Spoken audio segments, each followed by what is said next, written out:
Welcome to the Gray Path Podcast. As always, I'm your host, Tony B. Today, we are going to discuss a very famous prophecy in the Star Wars universe. We are going to discuss the Chosen One. Now, to be specific, while Anakin will be discussed a lot in this episode is not specifically about Anakin Skywalker. We are going to focus on the Chosen One prophecy. Now, we are going to discuss the Chosen One prophecy in regards to what I'm calling the burden of expectation. So let's go ahead and let's get started. So Anakin Skywalker, who is commonly referred to as the Chosen One in Star Wars, he was born 41 before the Battle of Yavin, and he died 4 years after the Battle of Yavin. And his not necessarily his birth, but his young life, the vast majority of his life is covered in the first 6 Star Wars movies.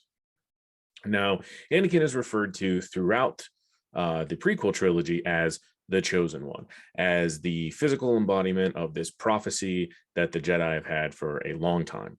Now, the exact origins of the Chosen One prophecy are not known, but it is mentioned in obscure texts within the canonical universe and even the non-canonical universe. Within the Star Wars universe, it's mentioned in obscure texts.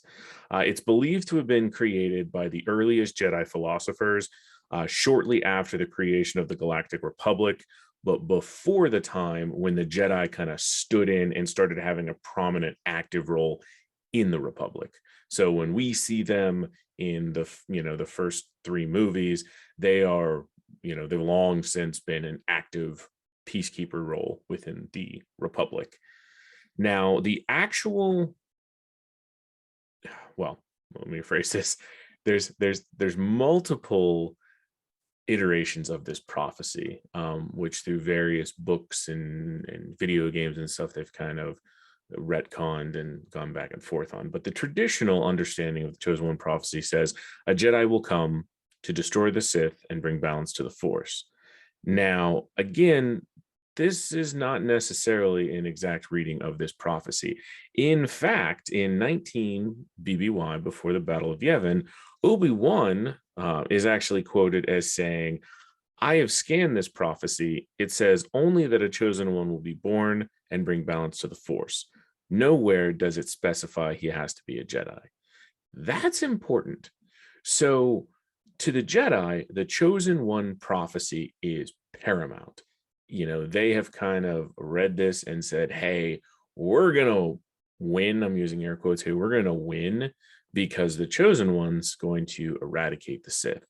But Obi-Wan kind of steps in and says, hey, guys, I looked this over. And while that's awesome that that's what you think, that's not actually what it says. It says a chosen one will be born. A chosen one will bring balance to the Force. It doesn't say that this chosen one's going to be Jedi or a Sith or anything in between.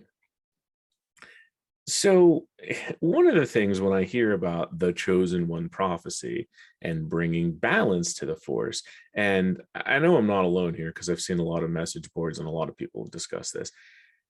What exactly does bring balance mean? See, to the Jedi, who, in my opinion, are just as dogmatic and closed minded as the Sith, to them, bring balance meant eradicate the Sith, but that doesn't make any sense because when the so-called chosen one did his thing and brought balance to the Force, he eradicates the Jedi almost and brings back the rise or prominence of the Sith. So, and the Jedi view that, especially, Obi-Wan, I mean, there is that scene in Revenge of the Sith when they're on Mustafar and, he kind of screams to Anakin's, limbless torso, you were supposed to bring balance to the Force, not leave it in darkness. You're supposed to destroy the Sith, blah, blah, blah, blah, blah.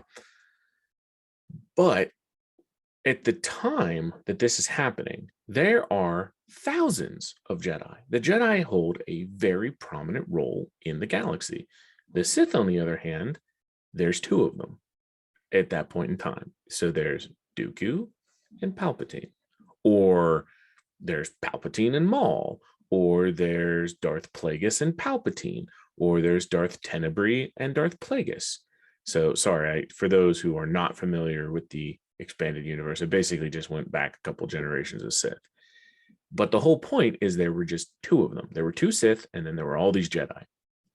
So the fact that the Jedi seem to think that bringing balance meant destroying the Sith, it just doesn't make any sense. If so, any of my repeat listeners, I kind of hit on a gold mine of an analogy a few episodes back when I talked about flapjacks on your plate. So I'm going to continue with the flapjack usage, though this is a different analogy, but I'm going to use flapjacks for it.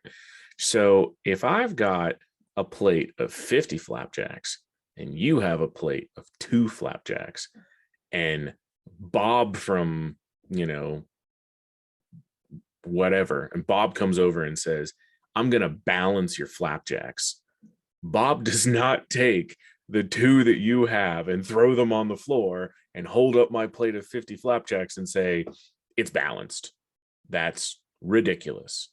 Bob's either going to have to take, what is 52 pancakes total? So that's 26. So he's going to have to take 24 pancakes off my plate and put them on your plate, or he's going to have to take 48 pancakes off my plate and throw them on the ground. Then you've got balance. Throwing 2 flapjacks on the floor and having a plate of 50 does not equate balance. And that's foolish to think that it does. And yes, I am calling the Jedi foolish. So the reason I bring this up, and the reason I kind of got into this side tangent here about what it means to bring balance, is I'm trying to highlight the importance and the unrealistic expectation that the Jedi had about this prophecy. So when we see Anakin for the first time in Phantom Menace, so we'll talk about the films here. When we come across him at the first time, he is a nobody slave kid on Tatooine. He's enslaved to Watto with his mom, and he fixes stuff and he races pod racers. Not very well, by the way. That's what we see him as. He's nothing. And while he has nothing, not even his freedom, he's happy. Like, he's a happy kid. Enter Qui-Gon Jinn. I like Qui-Gon. I plan on doing an episode in the future about the living force that I'm going to center on Qui-Gon, because he's kind of the poster boy for the living force, if you will. But enter Qui-Gon Jinn, Jedi Master, Master to Obi-Wan Kenobi. Enter Qui-Gon Jinn. Qui-Gon Jinn comes up. He's looking for some parts for his spaceship. He, pulls some underhanded stuff and manages to get Watto to agree to a wager. Hey, you give me the parts I want, or I'll give you my ship. And Anakin here is going to be the deciding factor. We're going to let him pod race. So let's pause for a second again, because I'm going to highlight some of the ridiculousness of the Jedi Order throughout this whole episode. So we have Qui-Gon, who just met this little slave kid, who senses something in this slave kid. So then he decides, I'm going to rig a bet, because that's what he did. He used the Force to, influence the chance die. He rigs the bet. He then bets the whole future of, and the life, I guess, because he's technically tasked with protecting Padme Amidala, who the Trade Federation is trying to capture. So he risks her life, the life of everybody on that ship, the life of everybody that he is protecting, as well as the life of a 9-year-old kid that he just met on a bet. And let us mention that this 9-year-old kid is going to pod race, which, yes, Anakin has pod raced before that, although he has never finished a race. He has pod raced before, but that doesn't discount the fact that it's an incredibly dangerous sport. So enter role model Qui-Gon here. Hey, little 9-year-old kid I just met, I'm going to risk the life of everybody I'm protecting and your life so that I can get some parts for my ship. And then after the race, he gets Anakin's freedom. So it's important to note that before Qui-Gon showed up, yes, Anakin's a slave, not ideal, but he's a happy little kid. He understands his place. He knows his place. I'm not advocating slavery. I'm just pointing out he's a happy kid. Qui-Gon wins the bet because Anakin wins the race. So Qui-Gon is able to get Anakin free. Now, At this point, Anakin finds out, yay, I'm free. Oh, wait, my mom, who is my world, she's not free. So, and of course, like Qui-Gon goes, oh, there's nothing we can do. Let's take a quick side trip here. There's nothing you could do. Like, really? Like, maybe there was nothing you could do at that moment because they didn't accept Republic credits. But why couldn't you go back a month later and free his mom? Like, that just seems stupid. Anyway, so we take this happy-go-lucky kid. He's now free, but now he's free and he doesn't have his mom.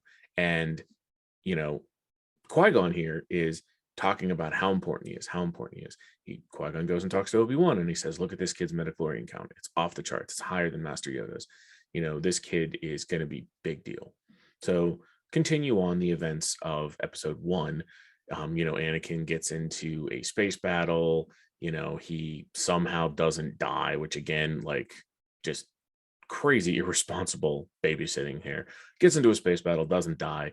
And at the end of it, he is brought before the council by Obi-Wan. Now let's backtrack a little bit because I realized I skipped over. Partway through the movie, Qui-Gon takes him to the council, puts him in front of the Jedi Council and says, hey, evaluate this kid. I think he's the chosen one. I think he's going to do big things. Council looks at him. They evaluate him. They say, hey, maybe he's the chosen one. Maybe he's not the chosen one, but he's way too old. He has fear in him. He's conflicted. His mom isn't with him. We think he's a little too old. We can't train him. So again, let's take a look at what that actually means from the Jedi standpoint.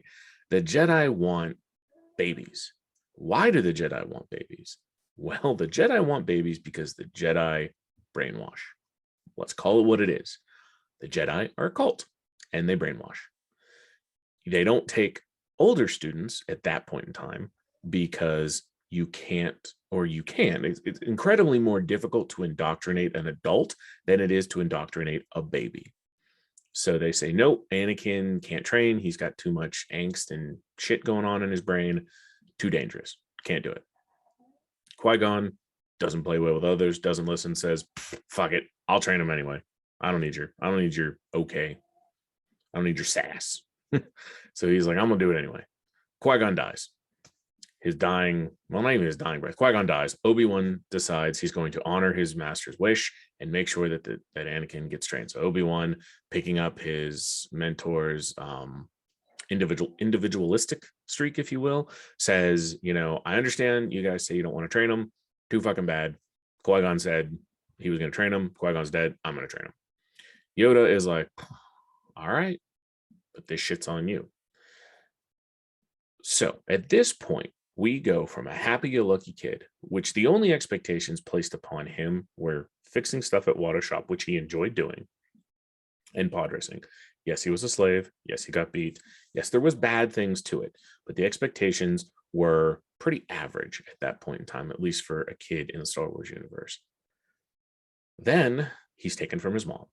The Jedi, again, even once the Jedi Council was like, okay, like when Yoda's like, fine, we're going to let you train him, even though we don't necessarily agree with it because he has all the anger, angst, et cetera, et cetera, et cetera. Why did they not at any point in time say, maybe we should get Shmi out of slavery so that way Anakin doesn't have this anger? I mean, yes, the Jedi denounce family when they join the Order. I get that. But why not at least free Shmi? One, because it's the right thing to do. Slavery's wrong. Jedi know this. Why not free her? At least take that burden off of his plate. Why leave her in slavery? It just doesn't make any sense. So he goes from happy-go-lucky kid. He loses his mom. He kills people because there were definitely people on that droid control ship that he blew up. Yes, most of them were droids, but there was definitely living beings on there. He kills people. He watches this new father figure, Qui-Gon, die. He doesn't watch Qui-Gon physically die, but he sees the funeral and stuff. And now the expectation of Jedi life is placed upon him. So we're going to go back to the pancakes because it's such a great visualization thing. So Anakin is growing up. He's a kid. He's on Tatooine. He hasn't met Qui-Gon yet. He is an empty plate. He goes into slavery. Pancake gets put on. That's first expectation. His expectation is to be a slave, to fix things, but that's it. So he's got his pancake on his plate. That's the expectation. Now his mom's gone. Qui-Gon's dead. Now he's a Jedi. 2 more pancakes go on there because that's a big responsibility, big expectation. 2 more pancakes go on there. So now his plate's 3. Keep that in mind. We're at 3 pancakes right now. So he becomes a Jedi. He goes under the tutelage of Obi-Wan, who's headstrong to begin with, and now kind of burdened with Anakin when he just himself becomes a Jedi Knight. Like, they don't talk about it in the movie, but in the universe, Obi-Wan wins his knighthood because he kills Maul. So he was a Padawan most of the way through Phantom Menace, almost all of the way through Phantom Menace. He becomes a Jedi Knight at the end of it because he earns his knighthood by defeating Maul. So now he's a Jedi Knight. Now, just becoming a Jedi Knight does not normally indicate that you will immediately get a Padawan. Normally, you kind of go and do your own thing, and then you eventually take a Padawan. Obi-Wan did not have that chance. He did not get to choose his Padawan. He just had Anakin thumped on his plate. And what's Obi-Wan being told? Obi-Wan is being told, he was told this by Qui-Gon, he's now told this by the Council, Anakin is the chosen one. So now Obi-Wan has got this bigger expectation for Anakin, because not only is he training Anakin to be a Jedi, but Anakin is the chosen one. So he must be the paragon, the example of a Jedi. So Anakin went from 1 pancake from being a slave to 3 pancakes for the Jedi expectation. And now we come over here with the prophecy of the chosen one. And now we're taking 10 pancakes and we're slapping 10 pancakes on his plate. So now we have a 9-year-old boy who went from 1 pancake to 13 pancakes in the span of less than a year. That's a huge amount of expectation on his plate. So his tutelage goes on, and he continues to grow in power because he is incredibly powerful. And perhaps he is in fact the chosen one. I'm not going to get into it, but there's a lot of theories that say that maybe he wasn't. So, but he's incredibly powerful, way more powerful than any of the other Jedi that were living. Just incredibly powerful, especially for his age and his experience level. So he's walking around, he's gaining power hand over fist. He's tackling these things that aren't problematic to him. He's blasting through these lessons. All this stuff's coming easy for him. But he's now being expected to suppress his emotion, which, keep in mind, at this point, he's 9 years old when he starts his Jedi training. So that's 9 years of being an emotional kid and having his mom, having that loving presence in his life. So he went from having that to having no love in his life, per se, to not being allowed to express himself, to not be allowed to be angry, to not allow to love, to not allow to be envious. So, and what happens not long after 9 years old? Well, in boys, a couple more years, we get to puberty, and that's just a shit show. Like, that's just hormones injecting, just running rampant in your system, and just bouts of anger. You get pissed off at things you don't even know what you're pissed off about. So, he didn't have the first 9 years training him how to control his emotions, how to suppress his emotions. He went from being a happy-go-lucky kid to losing his mom, to losing a father figure, to now having the weight of the galaxy put on his shoulders. So his pancake plate, I mean, I think we said we're at 13 pancakes right now. A 9-year-old should have maybe 1 pancake on there. Like, he was impressive when he had 1 pancake on there. At 9 years old, you should just have an empty fucking plate. But now he's got 13 pancakes. He's got all this expectation on him. Anakin, you can't do that. You're the chosen one. Anakin, you can't do that. You're a Jedi. So let's fast forward to episode 2, Attack of the Clones.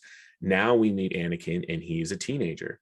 And so he's got hormones racing through him. So now our stack of 13 pancakes, which are all this expectation. But now we have the stack of 13 pancakes, and now we have it being held by a kid who can't stay focused for more than 2 seconds at a time, who's thinking about girls, who's thinking about why is he angry, who's just being inundated with all these hormones that are coursing through his system in a culture that I can't imagine that the Jedi have a sex ed class where they talk to you about your hormonal changes. So he's going into this blind. So he's holding 13 pancakes while being distracted by 50,000 things. So we meet Anakin and he's a teenager. And now we have Padme come back into the picture. So Anakin and Obi-Wan, they meet up with Padme. And Anakin, who, had the dumbest line, one of the dumbest lines, "Are you an angel?" He said he thought this girl was cute and she was like the first girl to show him attention when he was 9. So like he developed a big crush on her. And then he sees her now that he's older and she's beautiful and he falls in love with her. Why? Because he's a hormonally driven teenager who has not been allowed to create connection with anything. So, Obi-Wan sees this. Like, he's not blind. Like you can see in the movies, he's clearly aware that Anakin is smitten by Padme. And instead of being like, okay, we're going to reassign you elsewhere, or maybe, talk to the gowns and be like, hey guys, I get that Padme is comfortable with me because she knew me from when she was little and blah, blah, blah, blah. But look, Anakin's kind of got a little bit of a thing for her. Why don't we direct ourselves elsewhere? Nope. Jedi, in typical arrogant fashion, decide to just say, fuck it, and roll the dice. So then all the shit happens where Padme's almost killed, and then Obi-Wan has to investigate it. And what do the Jedi do? In their infinite fucking wisdom, what do? They say, hey, let's take this chosen one who is an emotionally driven teenager right now, who we know has a thing for this senator, who's also a hormonally driven teenager right now. Let's send them off on their own.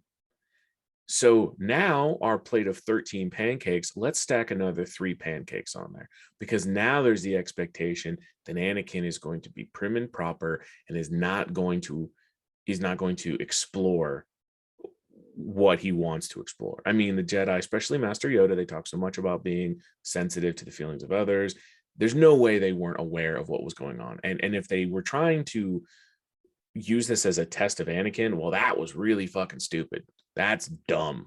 Like, you don't take your big gun, your chosen one, who is more powerful than the rest of the Jedi, and you don't put him in circumstances when he's already unstable, because bad things can happen. And guess what? Bad things happened. So his plate is now 16 pancakes. He's 16 pancakes on a teenager that would typically be carrying 1 or 2. So he's got all this expectation on him. Then there's Padme, who's a lot more mature and responsible than Anakin, but is still a hormonally driven teenager. So they get alone.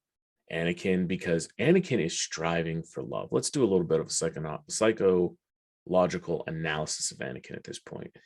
Anakin lost his mom, who was his only parent because he didn't have a dad, his only parent, and who showered him with love and affection. He went to the Jedi Order that doesn't believe in that nonsense. They are cold, per se. They believe in moving past that, removing themselves from attachment. So Anakin lost this loving, nurturing figure.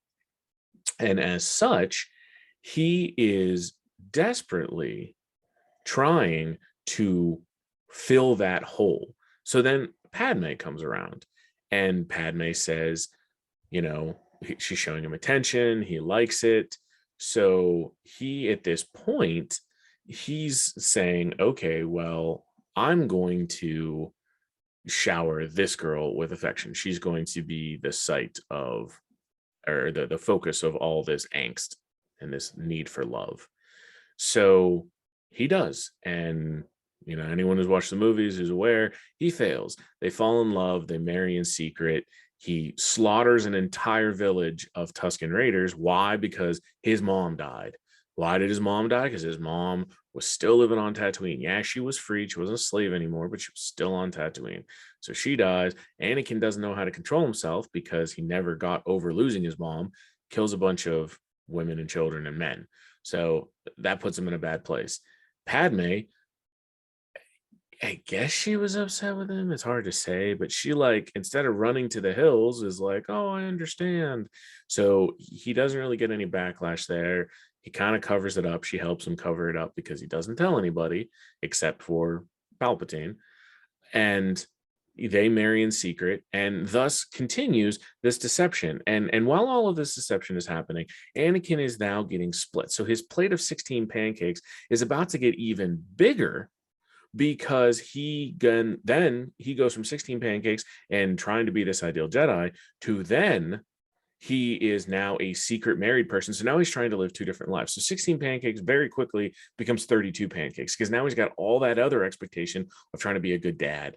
Or sorry, not a dad, he's not a father yet, but trying to be a good husband and trying to be a good partner. But now he's also trying to be a good Jedi. And then, like, all on the holovids, he's very popular. So now he's trying to be a good role model. Then he takes on Ahsoka during the Clone Wars, and now he's trying to be a good master to his Padawan. So his 32 pancakes become 64 pancakes, become 128 pancakes. They just continually double and get bigger and bigger and bigger and bigger until eventually Anakin breaks under the burden of all that expectation. And what does he do? He sides with Palpatine. He slaughters younglings. He becomes Darth Vader, and bad shit falls upon the galaxy.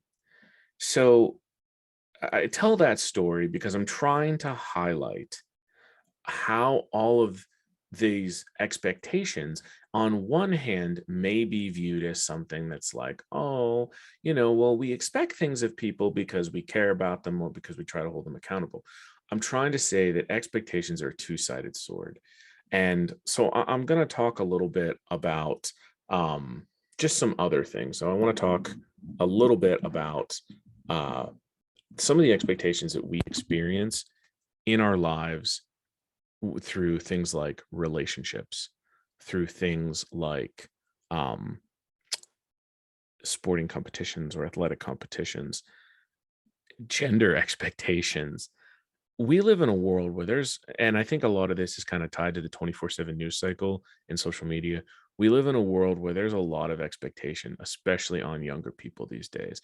Um, and I'm not gonna get political per se, but I am going to talk about kind of society, at least here in America. So I think anyone can agree that as a nation, we are probably the most divided we've been in at least in my lifetime. I'm 36. We're definitely more divided now than we've been in the 36 years since I've been alive. And we're divided on almost everything. We're divided politically. We're divided socially. We're divided economically. Excuse me. We're just divided, and there's a lot of expectations being put on the younger generations, the so-called millennials. I don't know what comes after the millennials. My generation is kind of like we're teetering. I don't think we're considered millennials, but we're not Gen Xer, I think is what it was before us. We're kind of this weird in between. But let's just talk about the average expectation these days that's put. I'm going to use my son as an example. So my son is 9. He is going into 4th grade. 4th grade? Yes, 4th grade, because he just got out of 3rd, I believe. So he's going into 4th grade. One of the things I couldn't believe when I was looking at his schooling for 3rd grade, and even for 2nd and 1st grade, is the stuff that these kids are expected to learn now. Now, granted, I'm 36. It's been a long time since I was in elementary school, but I remember in 1st grade, they were teaching him like just things that were so far advanced of what they would have been teaching us. And I don't want to sound like an old person, like a back in my day thing, but they were cramming so much information, and they've done it from 1st, 2nd, and 3rd grade. They've done all of that. Every year, they're cramming all of this information on them. And it boggles my mind because it's way more information than was ever presented to us when we were kids and in school. And it's information that I just feel is too much too soon.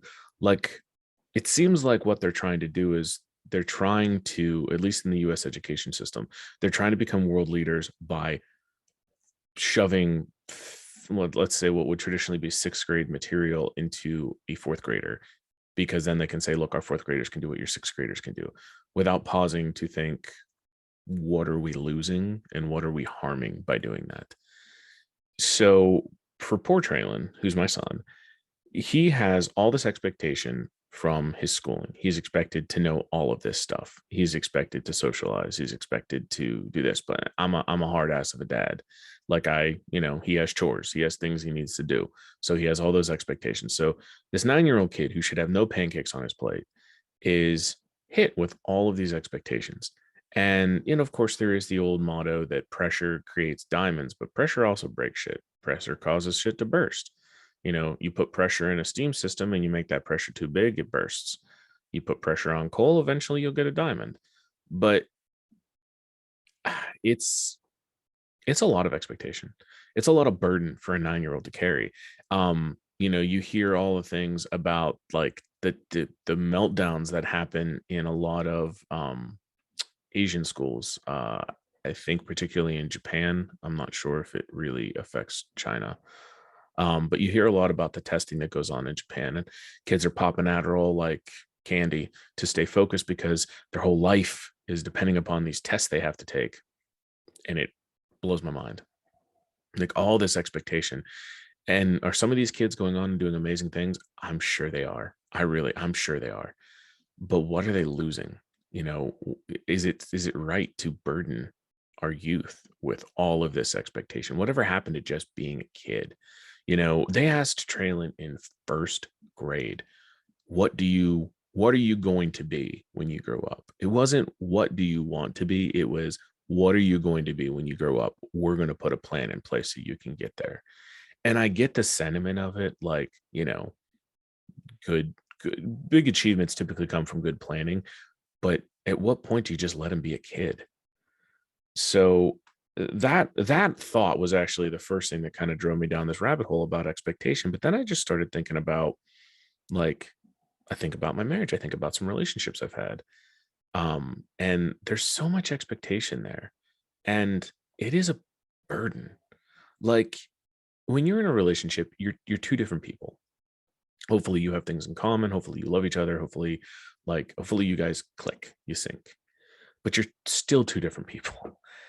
And it blows my mind how sometimes people can have expectations for you that are so specific, that are so specific is the best word, that are so specific that if you don't meet whatever that specific thing is, you let them down. So let's just use, for instance, anyone who's listened to this podcast can clearly understand that I'm the kind of person who will use 50 words when perhaps 2 words would have been sufficient. It's just who I am.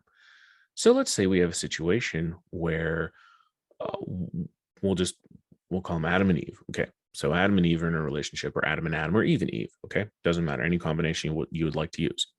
So we've got Adam and Eve, and they're in a relationship together. And Adam goes out of his way and finds some apples for Eve, and he brings them back to her. He goes, he's out, he's foraging, he sees these apples, he climbs a difficult tree or goes through a difficult bush, whatever, gets these apples, brings them back to Eve, because in Adam's mind, he is showing Eve that he cares. But in Eve's mind, she just wants to hear the words, I care. So from a third party who's looking in on this, what can they say? Well, one is showing he cares, and one wants to be cared for, but they're not communicating properly, if you will. Is one wrong and the other one right? Well, I think it depends on your viewpoint. To Adam, what he did was showed that he cared in his way. To Eve, what Adam failed to do was say that he cared. So in that particular example, where is the expectation? Well, the expectation from Eve's point of view is that Adam will say, I care, because he cares. The expectation from Adam's point of view is that Eve will see this gesture as a sign that he cares. Because if he didn't care, why would he go out of his way and do this? So each are placing the burden of expectation on the other. And claiming, I'm just thinking examples here. I'm just from relationships. I'm thinking back to like my marriage and stuff. There's so many examples where all these expectations are placed. You're expected to love and care for your partner, but you're also expected to roll with their punches, but you're also expected to hold them accountable, but you're also expected, but you're also expected. There's so much expectation. And at what point does expectation become a burden? At what point does it go beyond expecting something of someone because you want them to be better? And instead, now your expectation is actually weight that they're carrying on their shoulders. And I think we're all guilty of this. We've all experienced it, I feel, and we're all guilty of doing it to people. We have things that we expect. We go to a restaurant, we expect the waiter or waitress to refill our drink. That is expected of them. If they don't do it, then we comment on it. We say, you failed to meet this expectation. You know, and expectations aren't bad. Okay. If you expect nothing of someone, then it's like a video game that has no point. It's like, you're running around and there's no objective. To me, that's hell. Not having a goal, not having an objective, that's hell. So expectations, I'm not trying to say expectations are terrible. I'm saying that what I'm talking about is an overabundance of expectation to the point where it becomes a burden, especially in the context of what happened with Anakin, what happened with the chosen one prophecy. When you say you are the chosen one, when you go to someone and say you are the Messiah, you are this, you are that, when you go to someone and you say that, that is not an expectation like, hey, I expect you to get good grades, because you'll do well in life. That's me saying, I expect you to transcend. I expect you to be something that the world has never seen. That is too much expectation. That becomes a burden. And the very person you're trying to lift with these expectations, you instead quash, you weigh them down. It's like a boot on their head. You're pushing them down when instead you should be lifting them up. We need to redefine how and what we expect of people. We need to redefine what we're expecting of our kids, of our youth. What's the trap of our consciousness, of human consciousness? When we're kids, all we want to be is adults. When we're adults, all we want to be is kids. Andy Bernard says it in The Office. I wish there was a way of knowing you're in the good old times when you're in them, of knowing it's the good old times when you're living them. Being a kid should be the good old days. Anakin should have been allowed to have his youth. If the Jedi would have came and got him when he was a baby, I don't know that I'd have as much to say about it, because at least then that's all he would know. Let's get away the moral quandary of taking babies and whether or not it's good or not.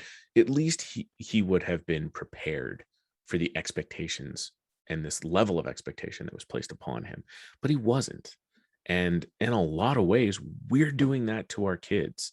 We are putting all of these expectations. Kids in high school are expected to know what they want to go to college for, what college they want to go to, what they want to do with their life. My God, like they started that crap when I was in high school. And it was like, God, I think back, the first thing I ever wanted to be was an archaeologist because I loved the dinosaurs, which I guess that's a paleontologist. I didn't even have the right name, but I wanted to be an archaeologist. And then when I finished high school, you know what I wanted to be when I grow up? No fucking clue. I definitely knew I didn't want to do college. So I took 3 years off, didn't want to do it. Then I went to college. I went into college as a creative writing major because I wanted to write fantasy fiction.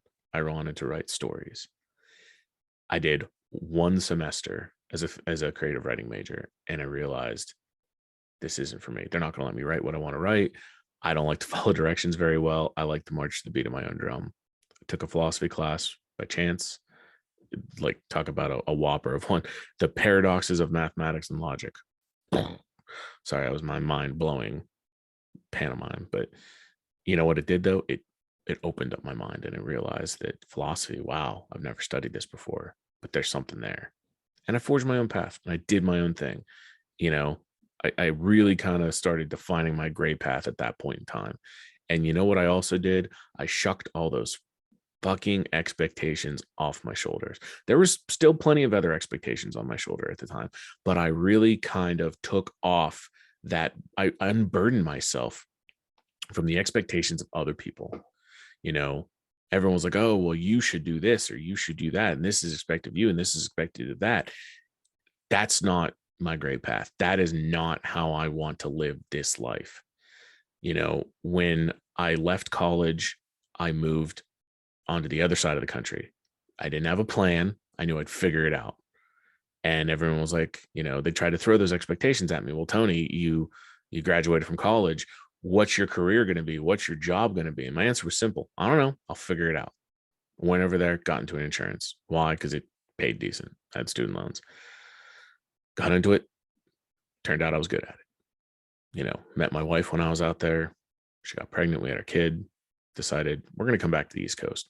We thought it was better education over here. That's debatable. Came back here. Needed to find a job. Stayed in insurance. And did that for a while.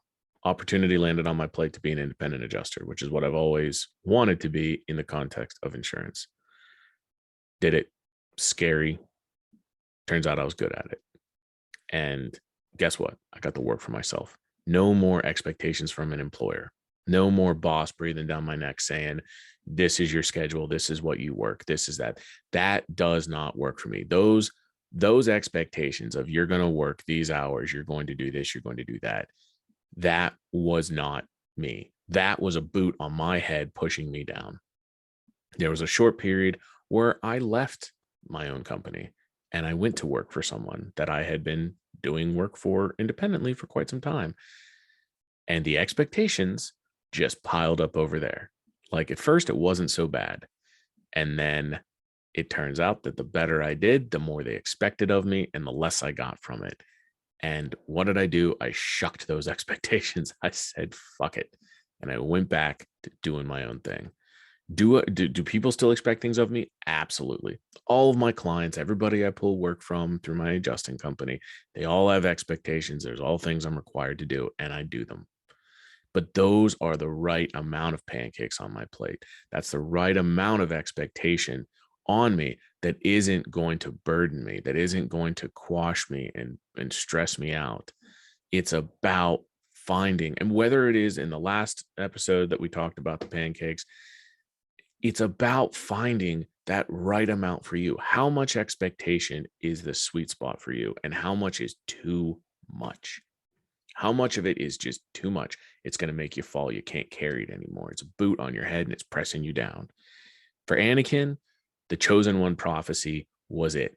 If Anakin would have been a Jedi without the Chosen One prophecy, I think he could have done it.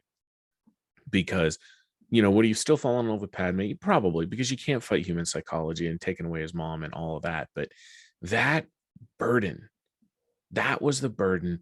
That was the first real big stack of pancakes thrown on this poor little kid's plate. And it only got worse from there, because every pancake that was put on his plate after he was labeled the Chosen One doubled. So if he wouldn't have been the Chosen One and two pancakes were to hit his plate, it would have just been two pancakes. But because he was the Chosen One, if something happened that was the equivalent of two pancakes, it multiplied it to 4, because not only was he a Jedi, but he was the Chosen One. Not only was he a Jedi with a Padawan, but he was the Chosen One with a Padawan, et cetera, et cetera, et cetera. It was a multiplier. It just multiplied the stress and the expectations that were on him to the point where it broke him, and it broke the galaxy. Like, there is an important lesson in that. Look at what happens to athletes. We have these athletes that are just talented. Wrestling's one of them. Like I have a lot of friends who their kids are into wrestling, and that's a big commitment. It's a big commitment. And some of these kids are really good. Like, not like, oh, I was on a varsity team. No, like these guys are world-class wrestlers, really good.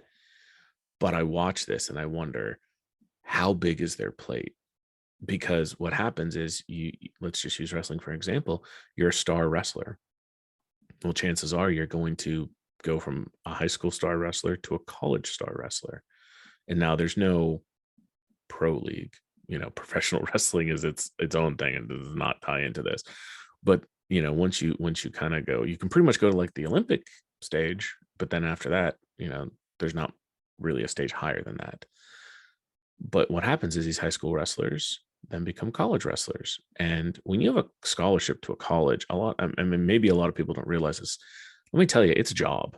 Like, you hear, oh, well, he just got a free ride to college. He may not have to pay to go to college, but it is not a free ride.